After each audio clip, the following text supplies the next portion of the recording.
Hey everybody, and welcome to the 5 Bytes Podcast. I'm your host, Rory Monahan. The podcast, as always, is brought to you by my sponsors, Liquidware, providing enterprise-class management solutions for physical, virtual, and cloud-based Windows desktops. And also by Goliath Technologies, who help IT pros be proactive and anticipate, troubleshoot, and prevent end-user experience issues regardless of where IT workloads or users are located.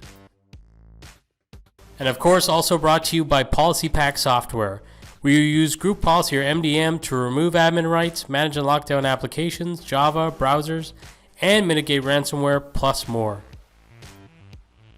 If you enjoy the show each week, you have them to thank. And now for some news.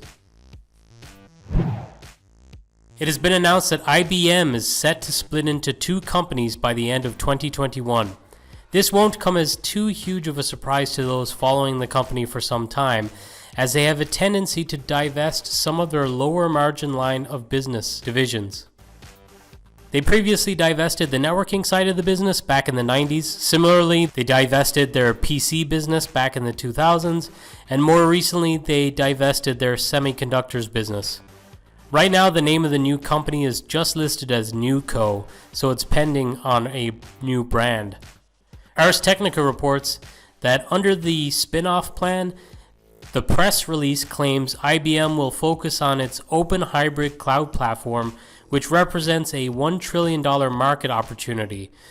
And IBM state that NewCo will immediately be the world's leading managed infrastructure services provider. This is because NewCo will start life owning the entirety of IBM Global Technology Services' existing managed infrastructure clients, which means about 4,600 accounts, including about 75% of the Fortune 100. Not a bad position to start from.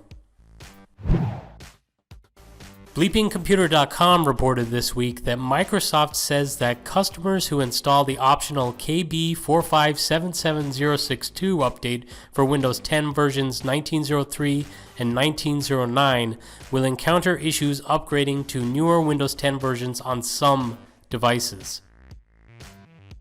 This update was released on September 16, 2020, with the main highlight being that it enables an IE11 notification to inform users about Adobe's Flash end of support in December 2020. Microsoft explained when updating to Windows 10 version 1903 or 1909 from any previous version of Windows 10, you might receive a compatibility report dialog with what needs your attention at the top, and the error continuing with the installation of Windows will remove some optional features. You may need to add them back in settings after the installation completes. This is caused by the Windows 10 Setup Dynamic Update being unable to download required packages. Microsoft says it is currently working to address this issue with a fix to be available in an upcoming Windows 10 release. Until then, the company advises customers to work around this known issue by re-enabling HTTP access to the internet to the Windows 10 Setup Dynamic Update. And speaking of Flash end of support, Adobe released a security update for a critical remote code execution vulnerability in Flash Player that could be exploited by simply visiting a website. Adobe states the hackers could exploit this vulnerability tracked as CVE-2020-9746 by inserting malicious strings in HTTP responses when users visit a website. This vulnerability requires an attacker to insert malicious strings in a HTTP response that is by default delivered over TLS or SSL. BleepingComputer.com reports that when successfully exploited, the vulnerability could lead to a crash that allows the attacker to execute commands on a visitor's computer remotely. These commands would be executed under the security context of the user and would not have administrator privileges. Users should install Adobe Flash Player version 32.0.0.445 as soon as possible. And another month, another Patch Tuesday. This one brought fixes for 87 vulnerabilities, 12 of which classified as critical, and 74 are classified as important, and 1 is moderate.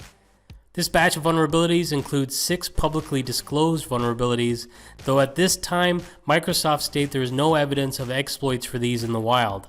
And those 6 include CVE-2020-1693, 16885, 16901, 16908, 16909, and 16937. Those 6 affect the Windows kernel, Windows Storage VSB driver, Windows error reporting, Windows setup elevation, and .NET framework. In some good news, there were no 0 days patched this month, but there were 5 remote code execution vulnerabilities, including for products such as GDI, Outlook, Hyper-V, Windows Media Foundation, and Windows TCP IP. And those CVEs are CVE-2020-16911, 16947, 16898, 16891, and 16915. Foxit have addressed a potential issue in their PhantomPDF product where the application could be exposed to use after free vulnerabilities and crash when executing JavaScript in certain acro forms. This occurs due to the use of opt object after it has been deleted by calling field clear items method while executing field delete options methods. Foxit has published updates for its software in both Windows and Mac OS. Those readers running versions prior to 10.1 for Windows and a version 4.1 for Mac ought to download and install the latest versions from the Foxit website. Hackney Council in North London has fallen prey to a cyber attack. The council says it is working with the UK's National Cyber Security Centre and the Ministry of Housing to investigate and understand the impact of the incident. They are asking that residents and businesses only contact them if absolutely necessary and to bear with them while they seek to resolve these issues. Sky News suggests that the G Suite services the council use are still working, and staff calling the council's IT support hotline are being instructed to follow the guidance and information in their inboxes. So clearly it sounds like instructions have been provided to employees via their email because luckily they're in the cloud with the G Suite services and their lines of communication are at least still open. This is a pretty fresh story. I saw it as breaking news on Sky News, so we'll have to keep some tabs on it to see where it goes. And sticking with a ransomware story affecting a city or a council of sorts, the city of Mount Pleasant has fallen victim to a ransomware attack in the US. NBC 25 reports that officials said the city's firewall remains secure and they do not plan to pay a ransom. Whatever the hell that means. I mean, you've been breached, buddy. They got past your firewall. I guess maybe they're confident they know that it was through a phishing attack or social engineering, but that's a pretty odd statement to put out there. At this time, it is not believed any personal information has been breached. According to investigators, there was no access to state election computers, and all ballot and voter information is secure. Ooh, I hope so. German software company AGV was attacked with ransomware last weekend. The attackers are requesting a ransom of $23 million. According to screenshots shared by bleepingcomputer.com, the attack was carried out by the Klopp ransomware gang, who posted on their leak site that they were able to steal information on employees' passports, health bills, and emails, also publishing a screenshot with a folder tree containing additional information potentially stolen from Software AG. For their part, AG have stated the IT infrastructure of Software AG is affected by a malware attack starting the evening of the 3rd of October. Software AG also says that the ransomware attack only affected its internal network, while customer cloud services were unaffected. They have shut down the internal systems in a controlled manner in accordance with the company's internal security regulations, according to their statement. The company is in the process of restoring its systems and data in order to resume orderly operation. It's odd that they would call it malware instead of ransomware. It's also very interesting that bleepingcomputer.com seems to be the go-to place for people to send pictures and screenshots when these ransomware attacks happen. There was a really interesting post on Reddit this week from someone saying they witnessed their first ESXi ransomware. The poster states a customer's environment went entirely offline and all VMs were powered off by the reports that they were getting. Some started to think it was a SAN issue since it was so massive and didn't spare any VMs. Then they saw 200 VMs abruptly shut down, and then all files on the data store were getting encrypted. VMDKs, VMX, logs, the whole kit and caboodle. The ransom note was left at the data store level. The attack was directed using a ransomware as a service code because all files were encrypted with the company name on the extension of the encrypted files. The ransom note also mentions the company name directly. The poster states that a Windows 2012 R2 server outside VMware seems to have been ground zero, since it had access to the ESXi management URL. That's where the mess may have started. This poster implores us all to start locking your ESXi management access because things will get rough, and that this customer didn't segregate ESXi management from the VMs. Ars Technica reported this week on a security flaw with Apple's 2T security chips in its Macs that is used for features like encrypted data storage, Touch ID, and activation lock, which works with Apple's Find My Services. But the T2 also contains a vulnerability known as Checkmate that jailbreakers have already been exploiting in Apple's A5 through A11 mobile chipsets. So the bad news here is that this is a vulnerability that cannot be fixed. There will be no patch forthcoming. The good news is that in order to jailbreak your machine for this exploit to work, an attacker would need to gain physical access to your machine, so just keep an eye on your MacBooks or your iMacs or whatever you have. And sticking with some Apple security related news, there is a fantastic article on samcurry.net that details how a group of hackers worked a project to go after bug bounties offered by Apple. He goes through some of their logic and methodology, and it's really insightful. He does a deep dive on some of the vulnerabilities discovered, but for most, he was not able to disclose. But the good news is they have been patched. In the end, he states there was a total of 55 vulnerabilities discovered, with 11 critical in severity, 29 high, 13 medium, and 2 low. So based on what Apple pay for their bug bounty program, the members on that project must have been paid pretty well, so good for them. DatacenterDynamics.com has reported that the U.S. Office of the Comptroller of the Currency, or OCC, has fined Morgan Stanley $60 million for failing to properly decommission 2 wealth management data centers in 2016. The bank failed to properly oversee its contractors and how they wiped data from servers and other hardware. Some customer information remained on the equipment after it was sold to recyclers, but there was no indication that any of the details were misused.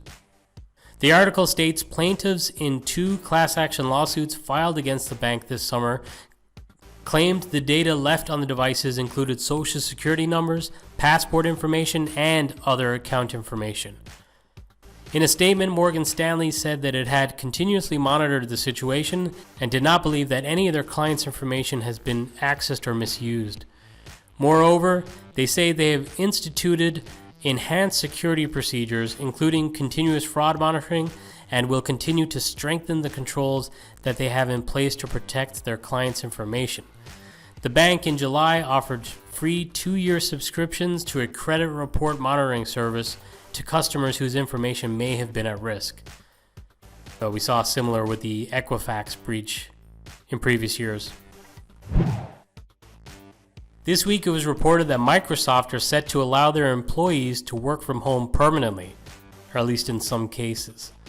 The Verge reports Microsoft will now allow employees to work from home freely for less than 50% of their working week, or for managers to approve permanent remote work.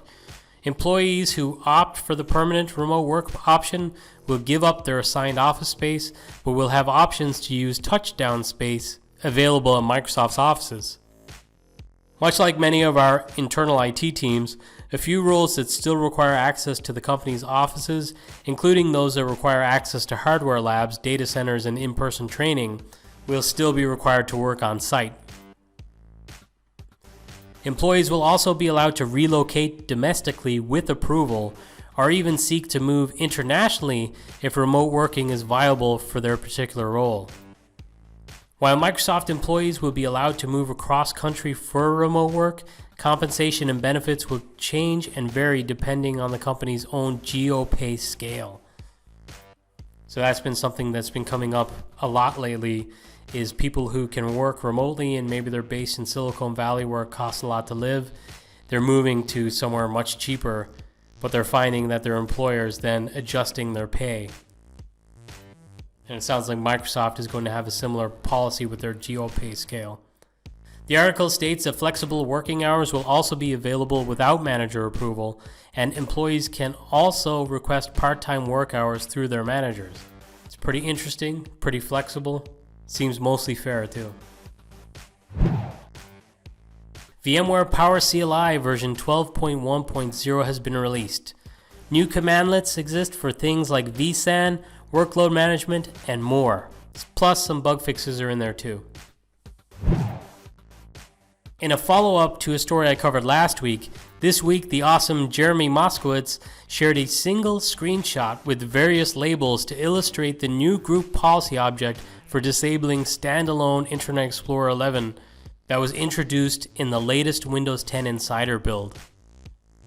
So to see an illustration of how the various different options are going to work, check out this screenshot, and I'll share a link to that with this episode, which is episode 146. And you'll find that on 5bytespodcast.com under reference links. It was announced that the CUGC Southwest XL event will be held virtually. Speakers include Mike Streets, Chris Tweest, and Scott Lane. There will also be keynote speaker, and it's going to be an all-day event. It will be held on November 18th, and if you're interested, you can register now. I have to say a quick RIP to Exchange 2010, which went end of life this week. I wish that I could say I personally will miss it, but I won't. So last week I shared a poll on my Twitter account, which is @RoryMon. Follow me if you're on Twitter. I asked my end-user computing friends how their budget was looking for next year. I'd figured that it was inevitable that all IT budgets would get cut due to COVID fallout, but I'm hearing from some that the continued work from home strategy is actually leading to an increase in EUC budgets. So I asked simply, is your EUC budget for 2021 increasing or getting cut? The results of the poll showed that 62.5% said their budget is actually increasing, 37.5% said it's getting cut, and that's with 112 votes. And now, a weekly webinar. I have the honor of co-hosting a webinar with Jeremy Moskowitz, who I just mentioned a little bit earlier during the news, on the topic of 5 management and security technology trends every Microsoft admin needs to know right now. The webinar will be held on October 15th at 1 p.m. Eastern, which I believe is 5 p.m. Irish time or British Summer Time. During the webinar, we're going to cover some topics including moving away from Internet Explorer and onto modern browsers. Pretty topical considering what I just covered in this episode. Ransomware prevention as a service, Microsoft XML file association configuration challenges. We're going to go through customizing and exporting start screen layouts, plus more. Should be a pretty cool, relaxed webinar. I've done some research ahead of time like I do for every episode of the podcast, so we're going to have some context behind what we're discussing and some stories that I've actually featured on this podcast as examples and driver of our discussion.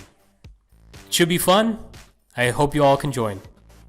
And I'll share a link for registration for the webinar with this episode, which again, you'll be able to find that link on 5bytespodcast.com under reference links for episode 146. And now, this episode's scripts, tricks, and tips.